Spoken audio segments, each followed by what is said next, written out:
Assalamualaikum warahmatullahi wabarakatuh. Selamat pagi anak-anak. Bagaimana kabarnya hari ini? Alhamdulillah, luar biasa. Allahu Akbar. Sehat, kuat, semangat. Jumpa lagi bersama Ibu Diana.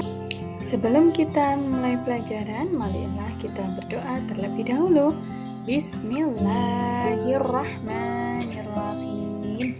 Raditu billahi rabba wa bil islami dina wa bi muhammadin nabiyyan wa rasula rabbi zidni ilma warzuqni fahma amin.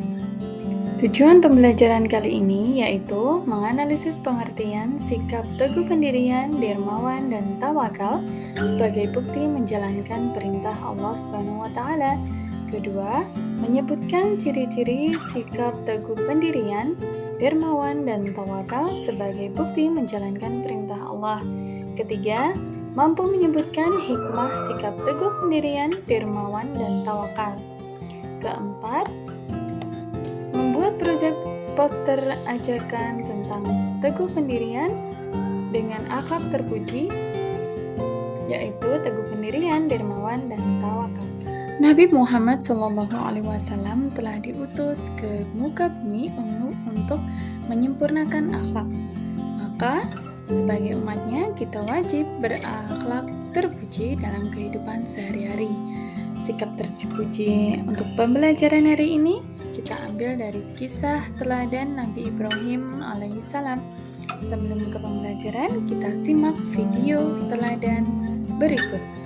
Nabi Ibrahim turun dari kendaraannya, kemudian menurunkan istri dan anaknya. Tanpa berkata apa-apa, beberapa saat kemudian, beliau beranjak dan pergi meninggalkan keluarganya. Ibunda Hajar yang melihat keanehan ini, segera berteriak memanggil, "Ibrahim, hendak kemana? Kenapa kau biarkan kami sendirian di sini?"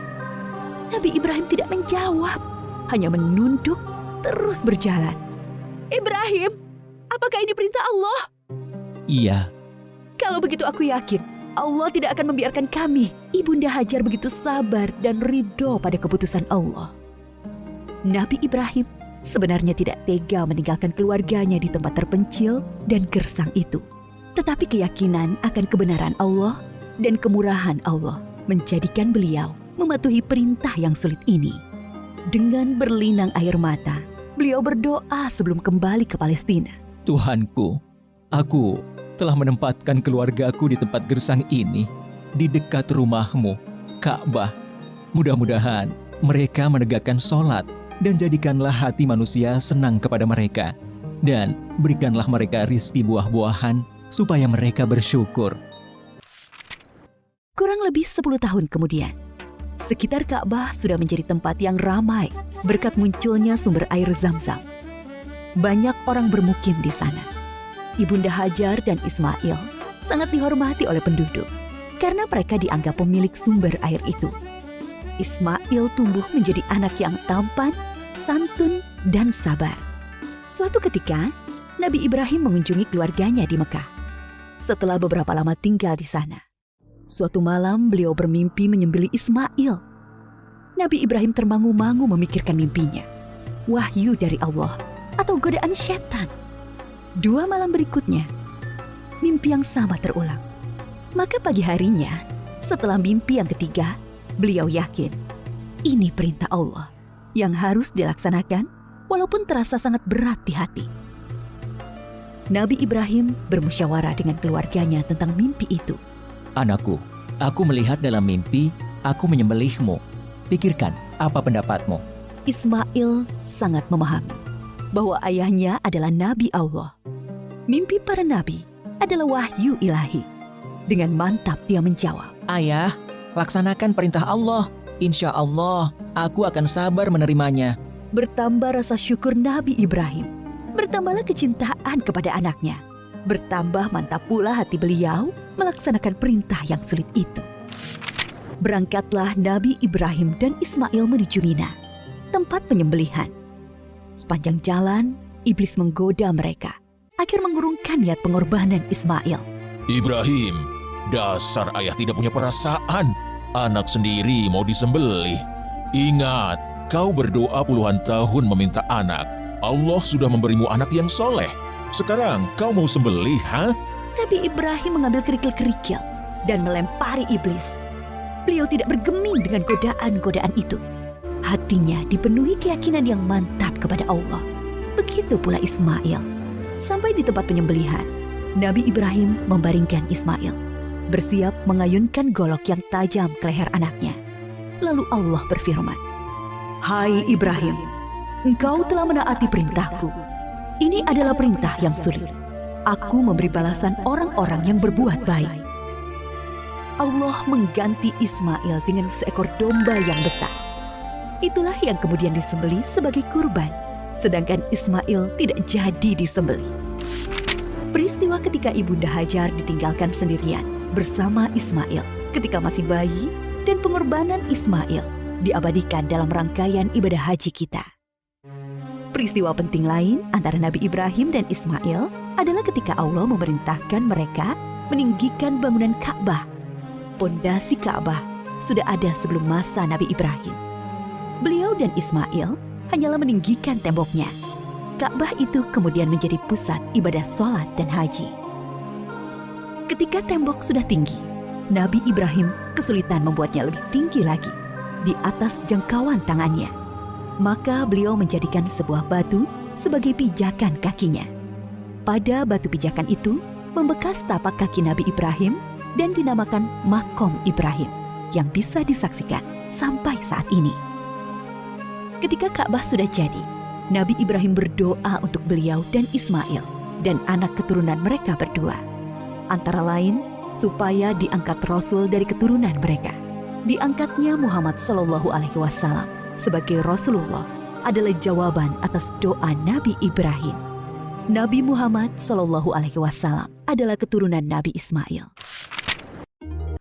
Nah, dari kisah tersebut kita dapat mengambil kesimpulan bahwa Nabi Ibrahim memiliki sikap yang teguh pendirian, dermawan, dan tawakal ketika diberi perintah oleh Allah dengan keteguhan hatinya, dengan tawakalnya, sehingga Allah memberikan hadiah berupa kebahagiaan dalam hidupnya. Teguh pendirian adalah tetap berpegang teguh pada kebenaran yang telah diyakininya. Orang yang memiliki sikap teguh pendirian umumnya memiliki prinsip hidup yang sangat kuat, sehingga tidak mudah terpengaruh dan tidak mudah terkena bujuk rayuan, apalagi tentang persoalan akidah. Ciri-ciri teguh pendirian yaitu keyakinannya kuat dan tidak mudah goyah, memiliki pendirian yang sangat kokoh, selalu optimis dan tidak mudah putus asa, tidak mudah menyerah, dan tidak mudah terpengaruh oleh pujukan atau rayuan orang lain. Hal yang perlu dilakukan agar memiliki sikap teguh pendirian, yang pertama, berteman atau bergaul dengan orang-orang yang memiliki sikap teguh pendirian. Mengambil contoh dari kisah-kisah orang yang memiliki sifat teguh pendirian. Kemudian, membiasakan sikap berpikir kritis sebelum berbuat, dan berhati-hati dalam mengambil keputusan. Hikmah memiliki akhlak teguh pendirian yaitu tidak mudah dipengaruhi oleh orang lain untuk berbuat yang jahat, tidak mudah diajak untuk berbuat buruk, percaya pada diri sendiri, mudah menerima ajakan yang baik, serta dapat mempengaruhi orang lain untuk berbuat baik juga. Akhlak terpuji kedua yaitu dermawan. Dermawan adalah memberikan sebagian harta kepada orang lain yang membutuhkan secara ikhlas tanpa mengharapkan imbalan. Sebagaimana hadis dari Tirmizi, orang yang dermawan dekat dengan Allah, dekat dengan manusia, dekat dengan surga, dan jauh dari neraka. Ciri-ciri akhlak dermawan yaitu rela berkorban untuk sesama manusia, menyayangi sesama manusia, menggunakan hartanya untuk kebaikan, lebih mengutamakan kepentingan umum, tidak sombong ketika memiliki harta yang berlimpah, serta memberi dengan ikhlas tanpa imbalan.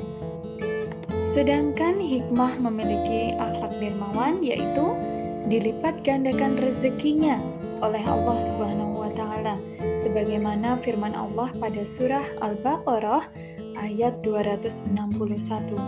Kedua, dicintai oleh Allah dan Rasul-Nya, kemudian membantu meringankan beban atau kesulitan orang lain, dicintai masyarakat, menghilangkan kesenjangan sosial, dijauhkan dari kesulitan dan selalu mendapat kemudahan, serta mendapat keberkahan dalam hidupnya. Akhlak terpuji ketiga yaitu tawakal. Tawakal adalah menyerahkan segala sesuatu kepada Allah Subhanahu wa taala setelah berikhtiar atau berusaha dengan maksimal. Orang yang biasanya dikatakan tawakal itu adalah yang bersungguh-sungguh dalam melaksanakan suatu pekerjaan. Kemudian ia berdoa dan berserah diri kepada Allah. Hasil akhir merupakan anugerah dari Allah Subhanahu wa taala.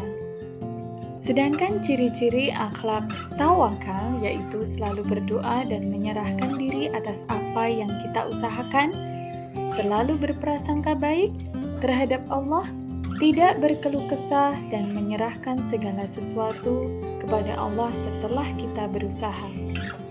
Adapun hikmah memiliki akhlak tawakal yaitu mendapatkan ketentraman hati, terhindar dari rasa cemas, gelisah, dan khawatir yang berlebihan, dan tidak mudah berputus asa. Nah, setelah kita mempelajari pelajaran tentang akhlak terpuji, teguh pendirian, dermawan, dan tawakal, marilah kita mengerjakan tugas kelompok. Yang pertama, kita menemukan